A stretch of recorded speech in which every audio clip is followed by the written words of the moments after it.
I'm sure you heard of this issue of Merry Christmas. Did you hear it? You heard it. Oh, so people started saying, Mufti Menk said you shouldn't say Merry Christmas to the Christians. I'm sure you heard that. Why do you want to just take a small piece of the statement and hold it out like this and make it seem like we are people who do not believe in, a multicultural coexistence, multi-religious coexistence and so on? Let me tell you, I was asked about it recently in Singapore. And the reason I'm making mention of this is to show you that, look, we're not stupid. But sometimes people who want to look at it based on how the media has portrayed it may come to a decision or a conclusion that is not enlightened. They haven't considered everything. So what happened? You see, I grew up in Zimbabwe. We interacted from a young age with the Hindus, the Christians, the Jews, those who are from the African traditional faiths and so on, and we got along. We mixed in the schools from a young age, and as I grew up, I went to a high school that was purely Christian Catholic. And that was the best option we actually had. They allowed me whatever I had, and obviously we catered for them, they catered for us. There was a lot of respect, and that's how we developed. Okay? However, when it came to Christmas, there were so many Christians who didn't believe in it. They said, no ways, this is wrong. I recall a young boy, I even know his name, and he was with me. He didn't used to like to participate in religious studies because he belonged to a certain sect of Christianity. And he used to say, these guys don't know what they're talking about because X, Y, and Z, and he gave his reasons. That's not the topic today. But there are Christians who don't believe in Christmas. They don't participate in it. Is there anything wrong if they don't believe in Christmas, Christians? There's nothing wrong. They didn't participate in it. There's nothing wrong. But the minute they put a block on someone else who believes otherwise, then there's a problem. That's what we're saying.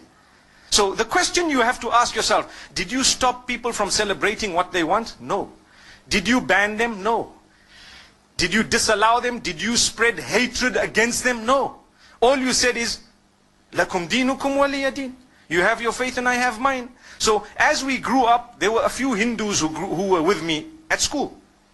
One of them used to eat beef. And I asked him, I said, how come you eat beef? Isn't this supposed to be one of the gods that you consider, a god with respect to them, with due respect to them? But he says, no, this is a special beef. I didn't understand that, but it was just that, okay, I'm not such a strict Hindu. That's what it meant. There were other Hindus who would tell him, listen, you are wrong. There were other Hindus who told him you are wrong. And there were other Hindus who tried to correct him. But he kept on eating it. And then, when it came to Eid al-Adha of the Muslimin, they would never congratulate us. Why? Because we are sacrificing or slaughtering their God, so to speak. We never ever felt bad. Don't expect, and please don't expect a Hindu to tell you Eid Mubarak at Eid al-Adha. Respect them and understand that what you are doing is blasphemous to them, but they've allowed you to continue. It doesn't mean they hate or they are intolerant. It just means that they believe differently and they have a separate system of belief, and it would be insulting to them to actually come onto this side here and tell you, look, as much as you're cutting my God, but well done, welcome, enjoy it, enjoy that. You don't expect it. Come on, use your brain. This is what tolerance and coexistence is all about. It's not about a statement. It's more about allowing them to believe what they have to, with respect in a way that you respect what they have as well. That's all it is. So what happened is, as time passed, it was amazing, because when it comes to the other faiths, we found the same. People didn't participate in some rituals of other faiths. That did not make them bigots. But they respected each other. There was a young man who became a Muslim from the Hindus. The day they were, when they die, what happens is they burn the body. They cremate that body. So this young man, his father had died, and they were cremating the body, and they asked him as the oldest son to actually light the fire. And he said, look, as much as you want me to do it, and that's my father, I'm sorry, it goes against my beliefs. And it caused a commotion until some of those who were wise, who knew, they said, look, that's the man's beliefs. Come on, leave him. Let the next son do it. How can you impose on him some? The idea is to coexist with your difference. That's what makes you a rainbow nation. That's what it is.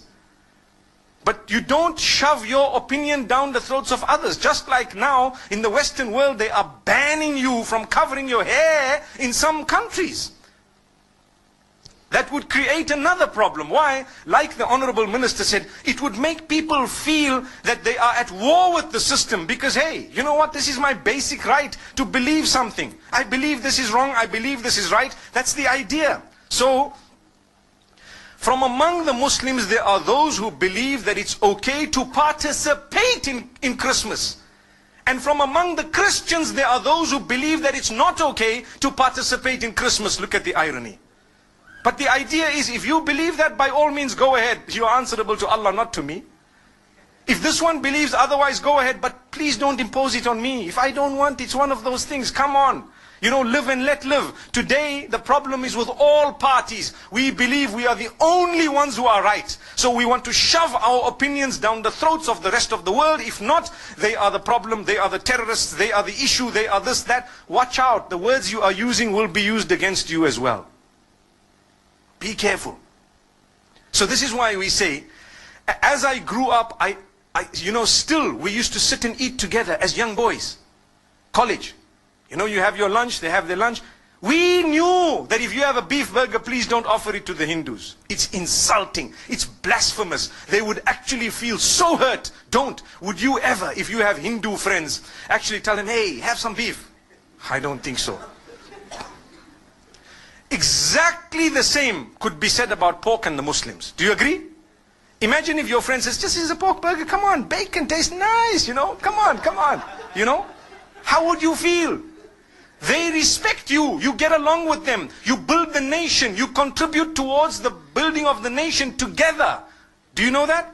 But you have different dietary restrictions which are respected. So, this is something that we need to talk about. It's got nothing to do with this person is intolerant. There is a big difference between difference of opinion and intolerance. Very big.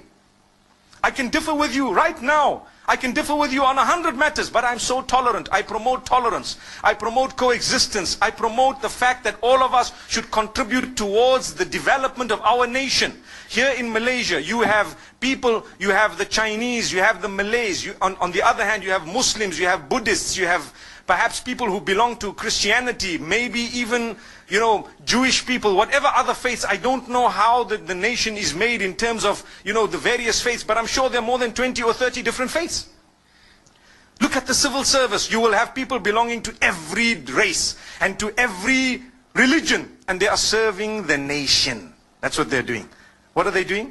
Serving the nation.